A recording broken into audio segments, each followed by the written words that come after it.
नमस्कार दोस्तों, आप सभी का स्वागत है मंगलम स्टडी में। तो आज की वीडियो में हम सीखने वाले हैं 1 से 20 तक की संख्याओं के वर्ग। तो अगर मैं वर्ग की बात करूं तो इंग्लिश में इसे बोलते हैं स्क्वायर और हिंदी में इसे कहते हैं वर्ग। तो किसी भी संख्या की पावर अगर 2 हो उसे कहेंगे उस संख्या का वर्ग। सही है। जैसे कि यहाँ पर लिखा है 2 की पावर 2, तो ये क्या है, अपने आप में एक वर्ग संख्या है। सही है। जैसे कि यहाँ पर 3 की पावर 2 लिखा है, ये भी अपने आप में क्या है, एक वर्ग संख्या है। अगर किसी सिंपल संख्या के ऊपर घात 2 चढ़ा दी जाए तो वह संख्या वर्ग बन जाती है। तो चलिए अब स्टार्ट करते हैं।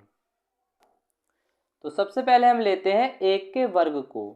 तो यहाँ पर लिखा है 1 की पावर 2, इसे हम लिख सकते हैं 1 गुणा 1। तो ये हो जाएगा 1 बराबर कितना हो जाएगा 1। तो अगर आपसे कोई पूछे कि 1 का वर्ग कितना होता है तो बताना है आपको 1। तो इसके बाद हम लेते हैं 2 के वर्ग को, मतलब 2 की पावर 2। तो ये कितना हो जाएगा, 2 गुणे में 2, तो इसका मान हो जाएगा 4। तो अगर आपसे कोई पूछे कि 2 का वर्ग कितना होता है तो आपको बतलाना है 4। देखो एक बात ध्यान में रखो कि यहाँ पर लिखा है 2 की पावर 2, तो मैंने लिख दिया इसे 2 गुणे में 2। अगर यहाँ पर 2 की पावर 3 होता तो उसे मैं क्या लिखता, 2 गुणे में 2 गुणे में 2।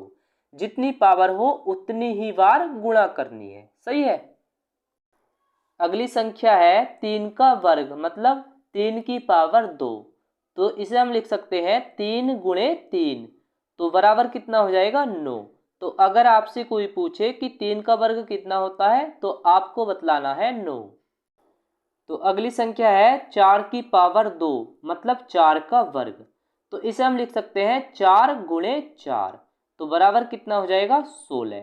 तो अगर आपसे कोई पूछे कि 4 का वर्ग कितना होता है तो आपको बतलाना है 16। अगली संख्या है 5 की पावर 2, मतलब 5 का वर्ग। तो इसे हम लिख सकते हैं 5 गुणे में 5, तो ये हो जाएगा 25। 5 पंजे 25। तो अगर आपसे पूछे कि 5 का वर्ग कितना होता है, या अगर आपसे कोई पूछे कि 5 का स्क्वायर कितना होता है, मतलब इंग्लिश में, तो आपको बतलाना है 25। तो 5 का वर्ग कितना होता है 25। अगली संख्या है 6 की पावर 2, मतलब 6 का वर्ग। तो इसे हम लिख सकते हैं 6 गुणे में 6, तो ये कितना हो जाएगा 36।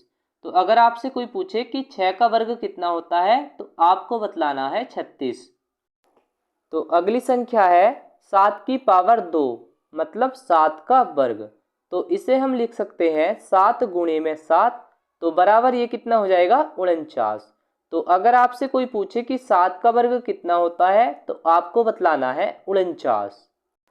तो इसी तरह से 8 का वर्ग होता है 8 गुणे 8 बराबर 64, और 9 का वर्ग होता है 9 गुणे 9 बराबर 81, और 10 का वर्ग होता है 10 गुणे 10 बराबर 100, और 11 का वर्ग होता है 11 गुणा 11 बराबर 121, और 12 का वर्ग होता है 12 गुणे 12 बराबर 144, और 13 का वर्ग होता है 13 गुणे 13 बराबर 169, और 14 का वर्ग होता है 14 गुणे 14 बराबर 196, और 15 का वर्ग होता है 15 गुणे 15 बराबर 225, और 16 का वर्ग होता है 16 गुणे 16 बराबर 256, और 17 का वर्ग होता है 17 गुणे 17 बराबर 289, और 18 का वर्ग होता है 18 गुणे 18 बराबर 324, और 19 का वर्ग होता है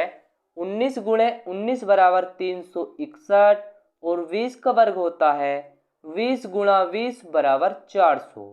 तो इसी तरह से आप किसी भी संख्या के वर्ग निकाल सकते हैं, बस उनकी आपस में गुणा कर देना और उसका वर्ग निकल करके आ जाएगा।